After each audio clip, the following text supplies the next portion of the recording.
محمد عمر صاحب پوچھتے ہیں کراچی سے، جادو کی کیا حقیقت ہے اور کیا اس کا علاج ممکن ہے؟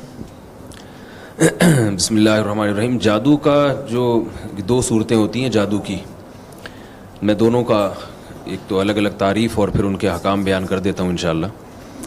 جادو ایک تو ہر اس کام کو جس کے اسباب مخفی ہوں، ہر اس اثر کو جس کے اسباب مخفی ہوں، اس کو بھی جادو کہا جاتا ہے۔ مثال کے طور پر کوئی بھی ایسا کام ہوا جس کی لاجک آپ کی سمجھ میں نہیں آ رہی، حالانکہ لاجک اس کی ہوتی ہے لیکن لاجک سمجھ میں نہیں آ رہی، وہ بہت باریک لاجک ہوتی ہے اس کی، تو اس کو بھی جادو کہا جاتا ہے، جس کو انگلش میں میجک کہتے ہیں۔ آپ نے میجک شو آج کل یوٹیوب پہ آ رہے ہیں کہ وہ بندے کے جو ہے نا وہ ٹانگیں کاٹ کے الگ کر دیتے ہیں، وہ اور دھڑ الگ اور ٹانگیں الگ ہو گئیں، لوگ اس کو جادو کہتے ہیں۔ حالانکہ وہ ہوتا ہی ہے کہ وہ نظر کا دھوکہ ہوتا ہے، کچھ ایسی چیزیں لگائی بھی ہوتی ہیں اور وہ خود بتاتے بھی ہیں کہ یہ حقیقت میں ٹانگیں وانگیں نہیں کٹی ہیں، کچھ بھی نہیں ہوا ہے، اور یہ باقاعدہ سیکھی جاتی ہے یہ چیز۔ یہ شعبتیں ہیں، نظر کا دھوکہ ہے۔ آپ یہاں بھی دیکھ رہے ہوتے ہیں لوگ 20-20 روپے میں شو دکھا رہے ہوتے ہیں، وہ جناب وہ رومال سے کبوتر نکال لیا، تو یہ حقیقت میں رومال میں کوئی کبوتر نہیں ہوتا، یہ سب ٹرک ہوتی ہے، کیسٹی یہ سیکھی جا سکتی ہے بہت آرام سے۔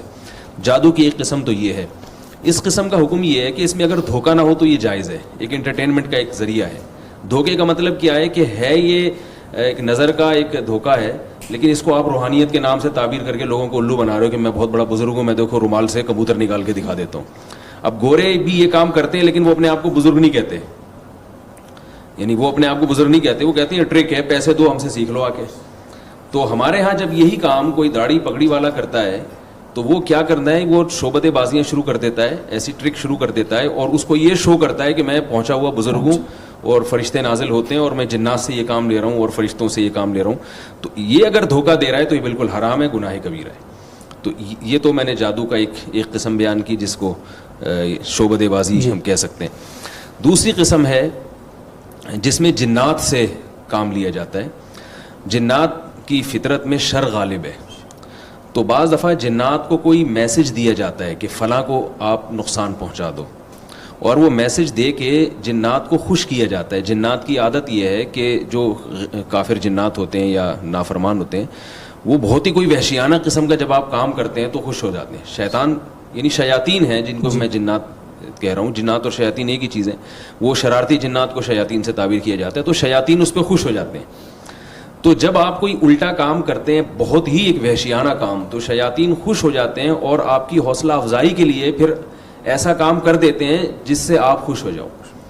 اس کی میں آپ کو ایک مثال دیتا ہوں کہ میں ایک جگہ گیا، مجھے وہاں بتایا گیا کہ یہاں کوئی بزرگ دفن ہے، اور یہ بزرگ جو ہیں یہ اتنے زبردست پہنچے ہوئے بزرگ ہیں کہ یہ قبر کے اندر سے لات مارتے ہیں بندے کو، اور وہ قبرستان کی دیوار سے جا کے لگتا ہے۔ قبر کے اندر سے لات مارتے ہیں اور وہ دیوار سے جا کے لگتا ہے بندہ۔ میں وہاں کھڑا ہو گیا، میں نے کہا مجھے پتا تھا کہ بزرگوں کا یہ کام تو نہیں ہوتا کہ وہ قبر سے لات، وہ تو زندگی میں کسی کو لات نہیں مارتے، وہ قبر کے اندر سے، ویسے بھی لات مارنے کی صلاحیت ہی ختم ہو گئی تو کہاں سے ماریں گے۔ تو میں نے کہا ذرا دکھاؤ ہمیں، تو 2-3 لوگ بیٹھے وہ، اور یہ ہوا کہ واقعی وہ قلابازیاں کھا کے دیوار سے جا کے قبرستان کی دیوار سے جا کے لگے، اور لگ رہا تھا کہ یہ فیک نہیں ہے، حقیقت میں یعنی کوئی ایسی غیبی طاقت ہے جو ان کو دھکا دے رہی ہے۔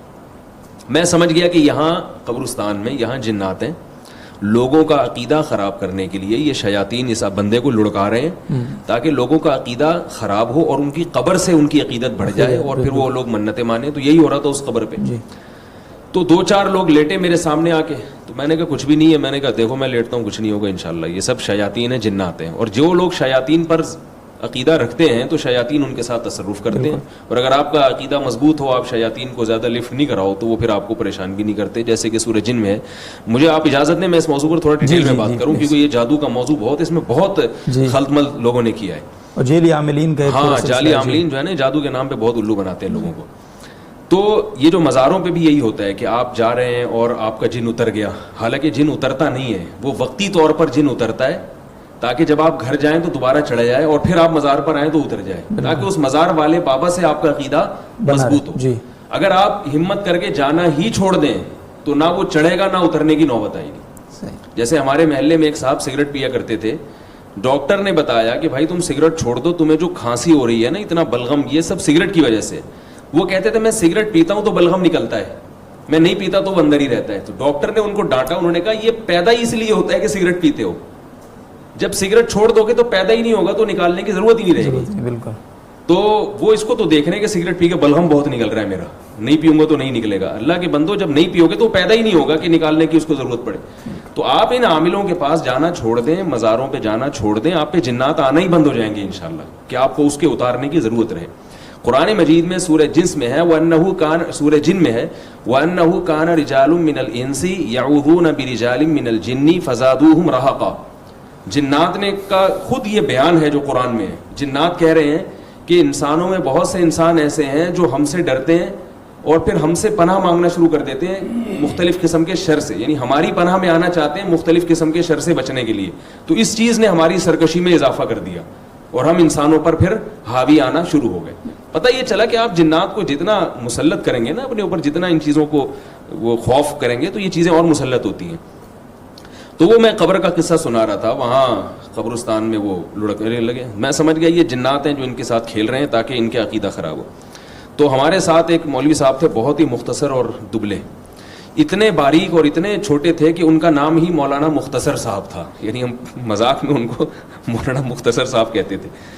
تو وہ لیٹے ہیں, وہ نہیں لڑکے, حالانکہ وہ تو بہت ہلکے پھلکے تھے, وہ نہیں لڑکے.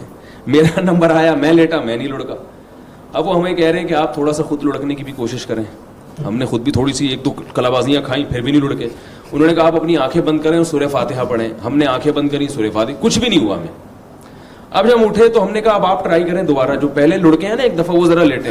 وہ لیٹے تو وہ بھی نہیں لڑک رہے. اب وہ کہہ رہے ہیں یار پتہ نہیں کیا ہو گیا, یہ بزرگ جو ہے نا اب یہ دھکا ہی نہیں دے رہے.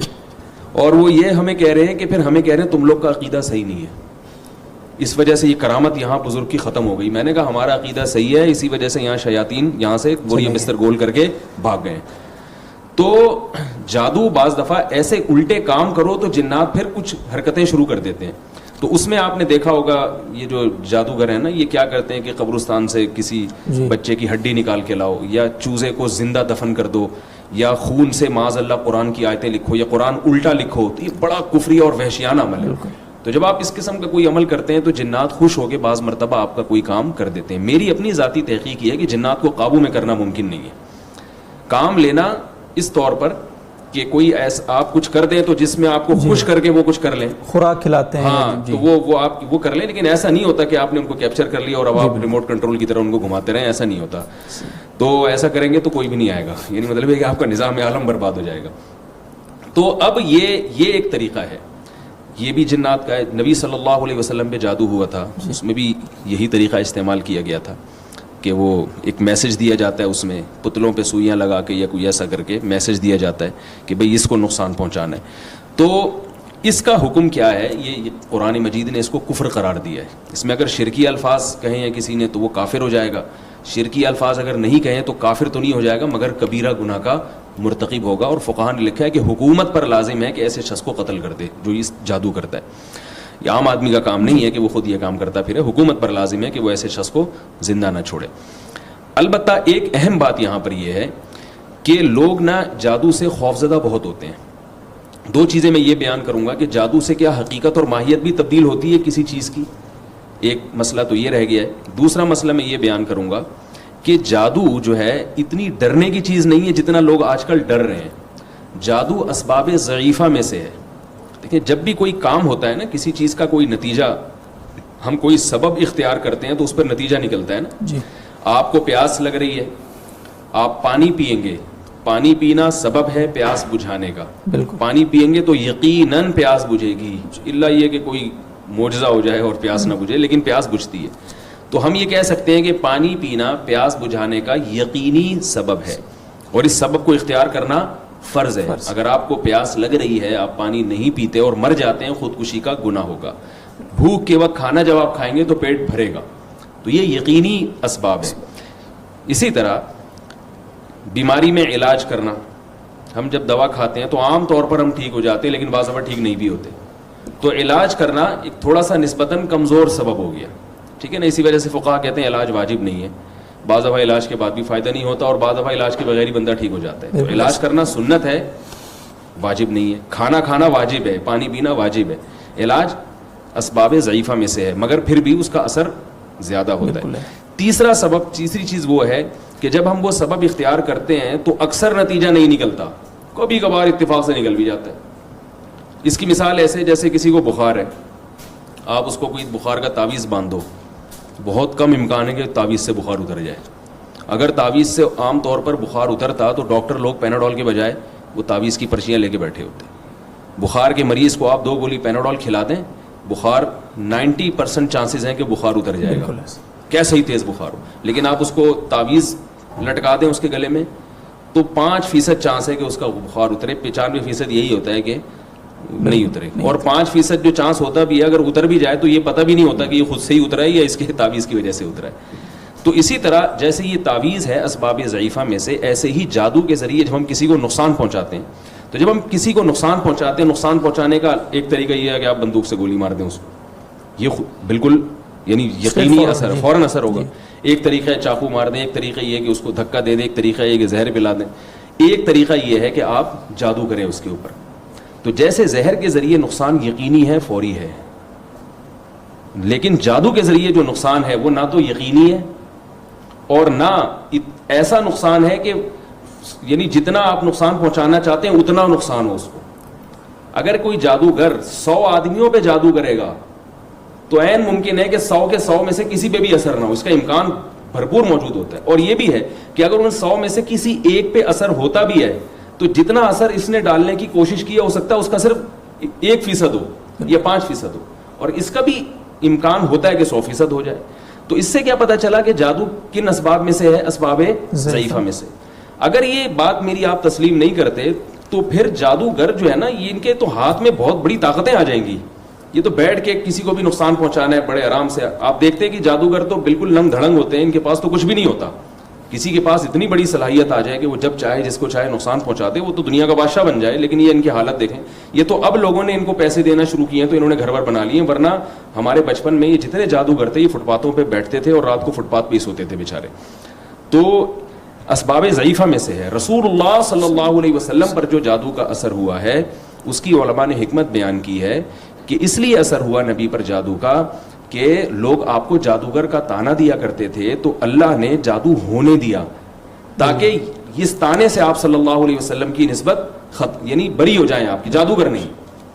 ورنہ میں کہتا ہوں ابو بکر رضی اللہ عنہ پہ جادو نہیں کیا ہوگا یہودیوں نے, کوشش نہیں کی ہوگی, اور اسلام کے اتنے بڑے بڑے لوگ ہیں, ظاہر ہے کچھ بھی نہیں ہوا. تو اتنا آسان نہیں ہے کہ جو چاہے. آج مسئلہ یہ ہے کہ جس عالم پر, جس مفتی پر, جس بزرگ پر, بڑے سے بڑے لوگ ہیں, کوئی بیماری ہوتی ہے فلاں نے کچھ کیا ہوا ہے, وہ بھائی نہیں ہو سکتا اتنے آرام سے, یہ دنیا کا نظام برباد ہو جائے گا. میں نے ایک دفعہ ایک صاحب سے کہا, میں نے کہا چلو یار تبلیغی جماعت میں چلتے ہیں ایک علاقے میں. انہوں نے کہا نہیں, وہ میں نے سنا ہے کہ وہاں جنات ہیں, وہ جن اٹھا کے مجھے پہاڑ پہ نہ رکھ دے کہیں. میں نے کہا یار اب تک تو کوئی ایسی رپورٹ نہیں ہے کہ تبلیغی جماعت گئی اور کسی نے جن کو اٹھا کے. تو لوگ وہمی بن رہے ہیں عاملوں کی باتیں سن سن کے, اس لیے جادو سے اتنا پریشان ہونے کی ضرورت نہیں ہے. ابھی ایک طالب علم ہے, اس نے مجھے چیلنج کیا کہ ہمارے ابا یہ کرتے ہیں اور یوں کرتے ہیں, فلانا کرتے ہیں, ڈمکانا کرتے ہیں. میں نے کہا کچھ بھی نہیں کرتے آپ کے ابا, ان سے کہو جو کرنا ہے میرے اوپر کر لیں, انشاءاللہ کچھ بھی نہیں ہوگا. کمال کی بات ہے ان کے ابا درزی بھی ہیں. تو وہ مجھے طالب علم نے کہا اپنے کپڑے دے دیں میں سیوں گا. میں نے کہا یہ کپڑے لے لو اور بہت اچھا موقع مل رہا ہے, اس قمیص پہ جتنے فلیتے پلیتے پڑھنے ہیں پڑھ کے دینا مجھے, اور میں پہن کے آؤں گا انشاءاللہ. میں یہ میڈیا پہ بات شو مارنے کے لیے نہیں کہہ رہا, لوگوں کا خوف نکالنے کے لیے کہہ رہا ہوں. میں نے ان کو قمیص دیا, بھی جا کے آپ پوچھ لیں. میں نے کہا یہ کرتا ہے سی کے دو, اور اس پہ جتنے فلیتے پلیتے آپ نے پڑھنے ہیں نا, جادو ٹونے کے بھوت جن چڑیل سارے اس پہ پڑھ لو, انشاءاللہ کچھ بھی نہیں ہوگا. اور میں نے کہا یہ شلوار بھی ہے, اس کا نیفا بھی ہے, اس میں تعویذ رکھ کے لے آؤ. تو اللہ کے بندو اتنا ان چیزوں کو مسلط اپنے, میں مانتا ہوں جادو کا اثر ہوتا ہے مگر اتنا نہیں جتنا آپ لوگوں نے بنا لیا, اور اتنا آسان بھی نہیں. اور ایک اہم بات یہ بھی, آخری بات, کہ مشہور شخصیتوں پہ بھی جادو کا اثر نہیں ہوتا, کیونکہ مشہور شخصیتوں میں عام طور پہ کانفیڈنس ہوتا ہے. اب دیکھو حضرت موسیٰ علیہ السلام کے خلاف ہزاروں جادوگر تھے, لاٹھیاں پھینکی وہ سانپ نظر آئیں. فرعون نے جادوگروں کو دھمکی دی کہ میں تمہارے ہاتھ پاؤں کاٹ کے لٹکا دوں گا, تو وہ ہزاروں جادوگر مل کے ایک رسی پھینکتے وہ فرعون کو کھا جاتی. فرعون پہ کوئی دھمکی نہیں دے رہے وہ. اس کا مطلب یہ کہ ان کی صلاحیتیں بہت محدود ہوتی ہیں اور بہت ان کو گراؤنڈ بنانا پڑتا ہے اس کے لیے. اس لیے اللہ پہ توکل کرنا چاہیے, اللہ پہ اعتماد کرنا چاہیے. باقی مسئلہ کہ جادو سے حقیقت تبدیل ہوتی ہے پھر کسی اور وقت انشاءاللہ, ورنہ سارا وقت جو ہے میں ہی کھا جاؤں گا. ایسا نہ ہو آپ ہی مجھ پہ کوئی عملیات وغیرہ کروانا شروع کر دیں کہ بھائی جادو کا جادو ہو گیا. جی بہت شکریہ مصعب صاحب, اور یہ بہت ہی اہم بات آپ نے بیان فرمائی ہے کہ جس طرح سے یہ جو آپ نے بات فرمائی تھی درمیان میں کہ یہ پھر رکتا نہیں ہے سلسلہ. آپ ایک عامل کے پاس گئے ہیں تو اس سے پھر سلسلہ بڑھتا چلا میں جاتا ایک چھوٹی ہے. سی بات آپ کو بتاؤں, میں نے کئی لوگوں کے جادو کا علاج کیا الحمدللہ, کئی لوگوں پہ جنات آتے تھے, میں نے علاج کیا. اب آپ پوچھیں کیسے علاج کیا, کیسے علاج؟ ان کا علاج چھڑوا دیا میں نے. یعنی جہاں علاج کر رہے تھے میں نے کہا یہاں جانا چھوڑ دو آپ, اور جو ہو رہا ہے ہونے دو, صرف سورہ فلق سورہ ناس پڑھو. کئی کیسز ہیں میرے پاس کہ وہ ٹھیک ہو گئے. اور جنہوں نے نہیں چھوڑا, اور میں نے ان کو پیشگوئی کی کہ ابھی آپ کے ایک خاتون کا فون آیا کہ میرے جو ہے نا وہ شوہر پہ پتہ نہیں کیا ہو رہا تھا, وہ رات کو یوں ہو رہا تھا, وہ ہو رہا تھا, وہ کہیں اورنگی ٹاؤن میں چلے گئے کسی بزرگ کے پاس علاج کروانے, تو وہ تو ٹھیک ہو گئے. میری ساس اب رات کو پتہ نہیں ایسے ان کو اچھلتی ہیں تھوڑا, ایک ایک بالش, کچھ ہو رہا ہے ان کو. میں نے کہا آپ ان سے تعلق ختم کر دیں, ورنہ تھوڑے دنوں میں سانس ٹھیک ہوں گی. آپ ابھی وہ سانس 1 فٹ اچھل رہی ہیں, آپ 2 فٹ اچھلیں گی. کی ہوتا ہے. میں نے کہا پھر اس کے بعد آپ کی بہنوئی اچھلیں گے, پھر دیور اچھلیں گے, کیونکہ جو ان عاملوں کے پاس چاہے کوئی بھی ہو ایک دفعہ گیا ہے نا, اس کی نسلیں اور اس کے پورا خاندان اس میں ملوث ہوا ہے. ایک بندہ ٹھیک ہوتا ہے دوسرا خراب ہو جاتا ہے. کاروبار ہے سر, چھوڑ دو اس کو. جی بالکل, یہ ان کا لوگ کاروبار کہتے ہیں ہے. وہ فلاں پیسے نہیں لیتے, کوئی بات نہیں, پیسے نہیں لیتا, چھوڑ دو آپ ان سے. اللہ پہ توکل کرو, آیت الکرسی پڑھو, سورہ فلق سورہ ناس پڑھ کے رات کو دم کرو, ٹھیک ہو جاؤ. ٹھیک صحیح ہے, نہیں ٹھیک ہوتے صبر کرو اس پہ. صبر کو بالکل. اللہ تعالیٰ عمل کی توفیق. آمین آمین.